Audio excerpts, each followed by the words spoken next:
Good morning, children. Welcome to the class. So our next topic is secure data transmission.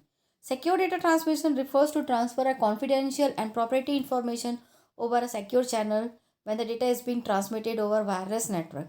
So if you are giving the your information about your information to anyone or filling the form, or you are paying the online bill also, if you are doing the online shopping also, so you have to first see whether the site is secured or not. So how to see the secure site? STTP means STTP and STTPS difference between is that STTP is a unsecure web unsecured that unsecured connection, therefore to for unsecured connection, and then STTP is the secure connection. Secure connection means it is a hypertext transfer protocol to transfer the data to to transfer the request to the server, and then the server will open that page. So how to write? If you had written www.amazon.com, so Amazon is the secure site, then afterwards it connects to STTP, and then the website pages will display in the browser.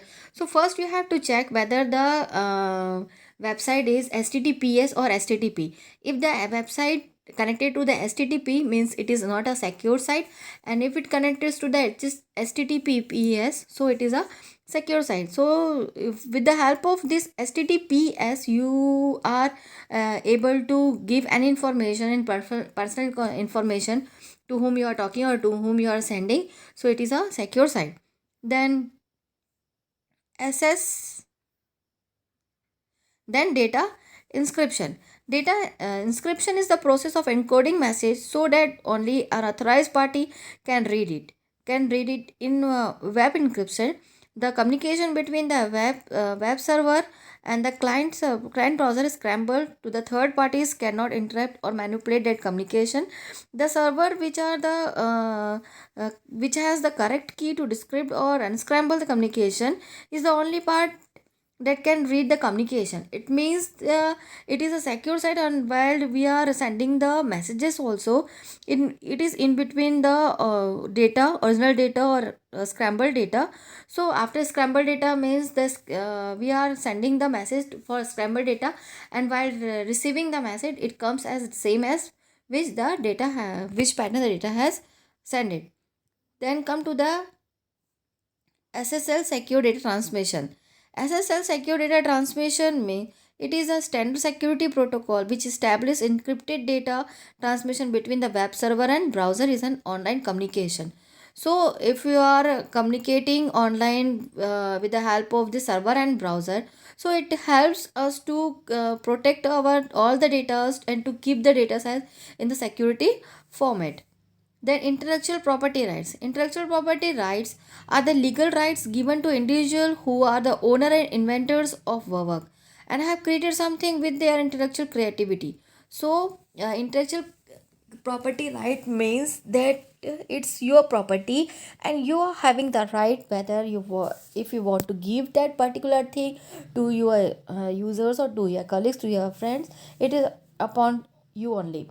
So individual related to areas such as the literature, music, invention, etc. can be granted such rights which can be used in the business parties by them. The creator inventors gets exclusive rights against any misuse or use of any work without the prior. Then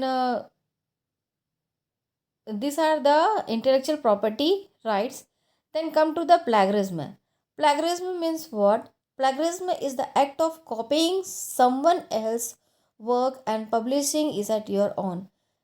Thus includes text media, even ideas also. Even another person's work is copied and republished without an appropriate reference or the citations. It is a considered plagiarism.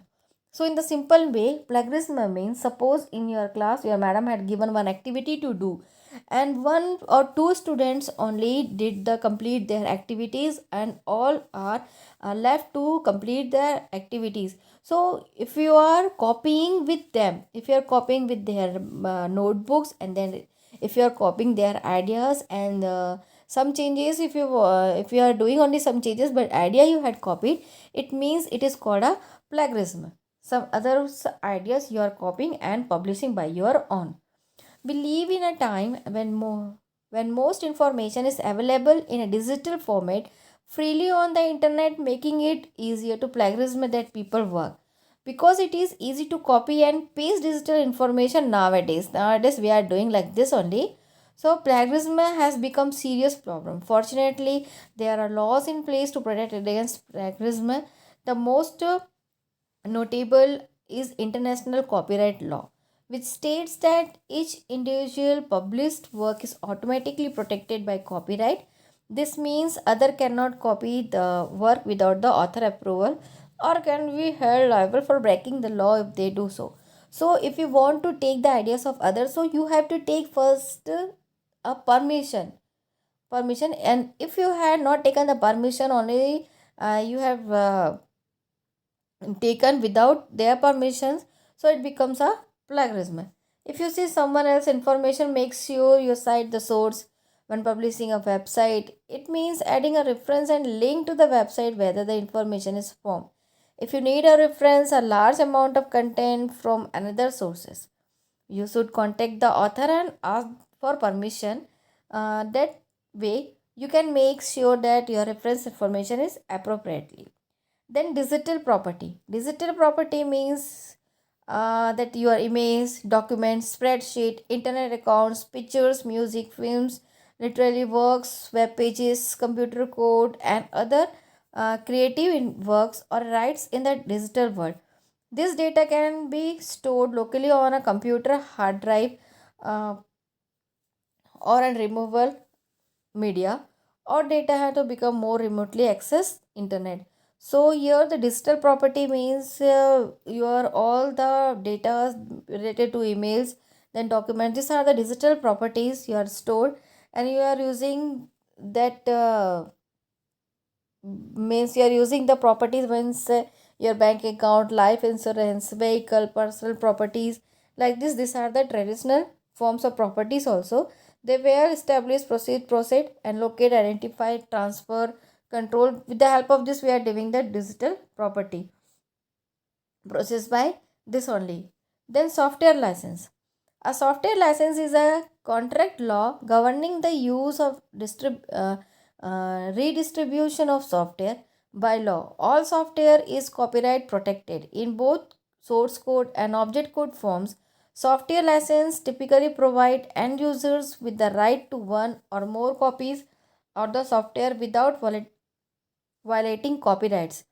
The license can also define the responsibilities of the parties entering into the license agreement and may impose restrictions on how the software can be used.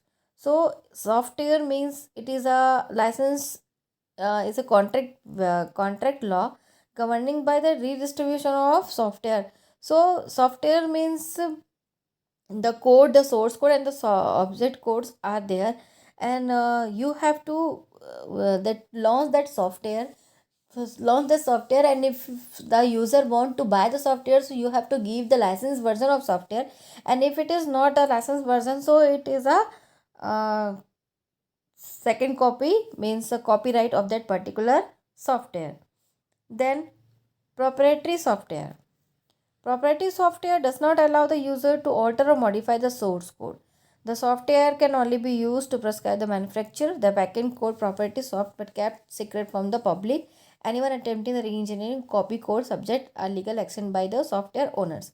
So proprietary software means the softwares made by that person only, software you're using, and the backend side you are not able to see the code of that software and you are not able to copy that software. And if you are copying that software, so it is a means the owner will do the legal take the legal action uh, by the software, means the legal action taken by the software owner.